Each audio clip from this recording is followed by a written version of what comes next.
আসসালামু আলাইকুম everyone, welcome to my channel. প্রতিদিনের মতন আজকে একটা রেসিপি আপনাদের সাথে শেয়ার করতে চলে আসলাম। তো আজকের রেসিপিটা হচ্ছে খাংলা দিয়ে সর্ষা। খাংলা দিয়ে সর্ষা আমি কিভাবে রান্না করব আপনাদের সাথে শেয়ার করে নেব। প্লিজ আপনারা আমার সাথে শুরু থেকে শেষ পর্যন্ত থাকবেন, তারপর আমাকে কমেন্ট করে জানাবেন আমার ভিডিওটি কীরকম হয়েছে। আমি এখানে দুইটি খাংলা কেটে তারপর ভালোভাবে ধুয়ে আমি এখানে রেখেছি। আর আপনারা দেখতে পাচ্ছেন আমি কাঁচামরিচ কেটে রেখেছি।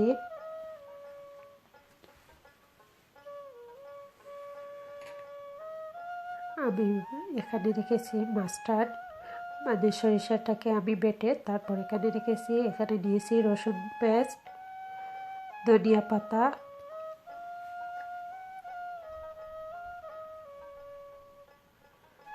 পেঁয়াজ কুচি।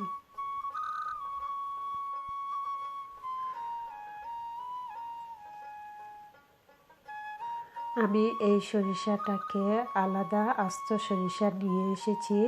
আপনারা দেখতেই পাচ্ছেন এই সরিষাটা আমি ইউজ করেছি। তো এই সরিষাটাকে আমি শিলপাটা দিয়ে পিষে নিয়েছি। আপনারা যদি শিলপাটা না থাকে তাহলে আপনারা ব্লেন্ডার করে নিতে পারেন। তো আমার কাছে শিলপাটা ছিল, আমি শিলপাটা দিয়েই সরিষাটাকে পিষে নিয়েছি। এখানে আমি এই খাংলাটা রান্না করব, যা যা জিনিস লাগবে আমি সবগুলো আপনাদের সাথে শেয়ার করে নিয়েছি। এখন আমি একটি হাঁড়ি চুলায় বসিয়ে দেব। দিয়ে দিচ্ছি পরিমাণ মতন তেল।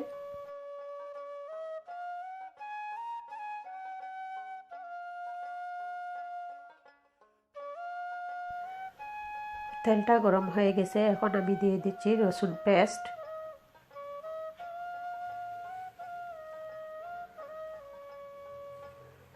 রসুনটা যখন আমার একটু ব্রাউনি করা হয়ে যাবে তখন আমি পেঁয়াজ কুচি দিয়ে দেব।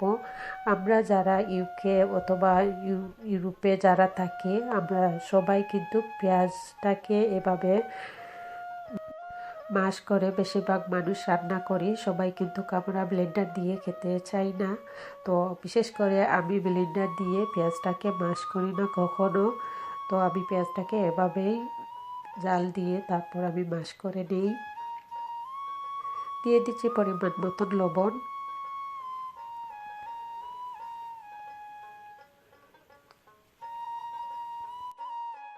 পেঁয়াজটাকে একটু নেড়ে চেড়ে কিছু ব্রাউনি করার পর আমি দিয়ে দিচ্ছি পানি। যদি আমি পানিটা না দিই তাহলে তো পেঁয়াজটা গলবে না, ওই জন্য আমি পানি দিয়ে দিচ্ছি পেঁয়াজটা গলে যাওয়ার জন্য।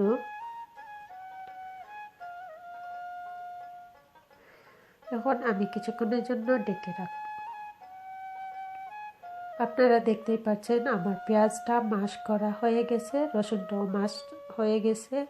কারণ আমি রসুনটাকে ছেঁচে দিয়েছিলাম, ওইটাকে আমি পেস্ট করিনি ভালোভাবে, একটু দানা দানা ছিল। এখন আমি দিয়ে দিচ্ছি কাঁচামরিচ কুচি।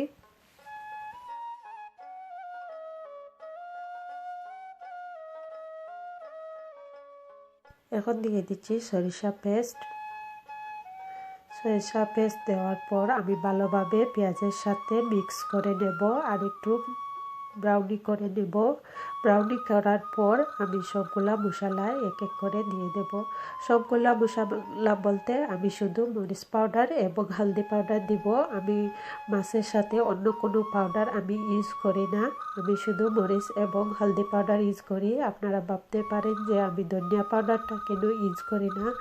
আসলে আমার কাছে মরিচ এবং হলদি পাউডার দিয়ে আমার কারিটা অনেক মজা হয়। তো আপনারা অবশ্যই আমি যেভাবে রান্না করেছি এইভাবেই আপনারা একবার ট্রাই করতে পারেন। যে আমার রান্না আমি আপনাদের সাথে শেয়ার করে নিয়েছি। এক একজনের রান্না কিন্তু এক এক রকম, সবাই কিন্তু আমরা কম বেশি রান্না করতে পারি। তো আজকের রান্নাটা আমার কীরকম হয়েছে অবশ্যই আপনারা আমাকে কমেন্ট করে জানাবেন। আর আপনারা দেখতেই থাকেন শুরু থেকে শেষ পর্যন্ত। এখনও শেষ হয়নি কিন্তু আমি এখনও মশলাটাকে বাঁধছি। আমি মশলাটাকে আর একটু কষানোর জন্য আর একটু পানি দিয়ে দিছি।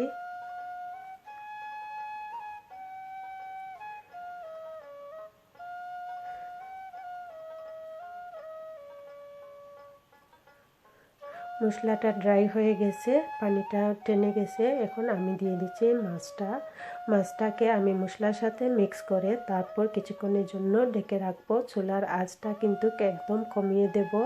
যদি আমি চুলার আঁচটা না কমাই তাহলে ওইটার মধ্যে থেকে কিন্তু কোনো পানি বের হবে না। তো আমি চুলার আঁচটা কমিয়ে কিছুক্ষণ মাছটাকে কষিয়ে নেব।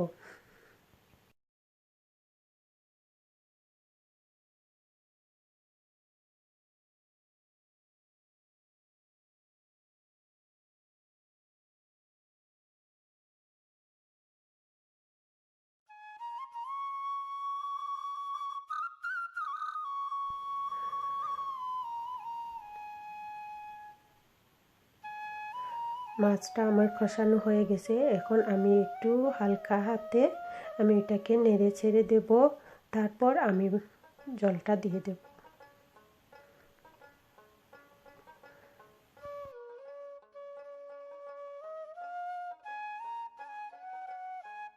আপনারা আপনাদের চাহিদা মতন এই ঝোলটা দিয়ে দিতে পারেন। আমি কিন্তু এত আটালু ঘন কিন্তু ভালো লাগে না আমার কাছে, ওই জন্য আমি একটু ঝুল করে নিয়েছি।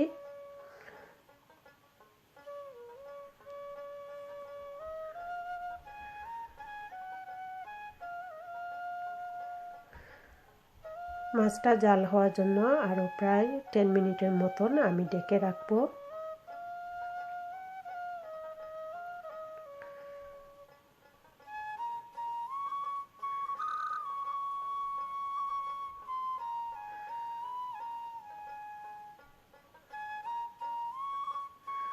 আমার তরকারিটা হয়ে গেছে। এখন আমি ধনিয়া পাতা দিয়ে দেব উপরে।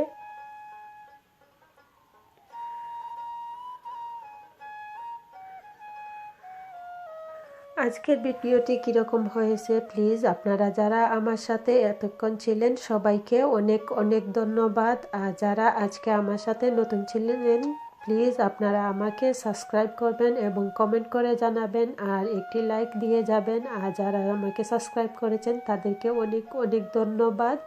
আজকের মতন এখানেই বিদায় নিচ্ছি। আর কথা হবে অন্য কোনো রেসিপি নিয়ে আসবো আপনাদের সাথে অবশ্যই। আসসালামু আলাইকুম এভরিওয়ান, ভালো থাকেন, সুস্থ থাকেন, সবার জন্য দোয়া রইল। আপনারা আমার জন্য দোয়া করবেন। আল্লাহ হাফেজ।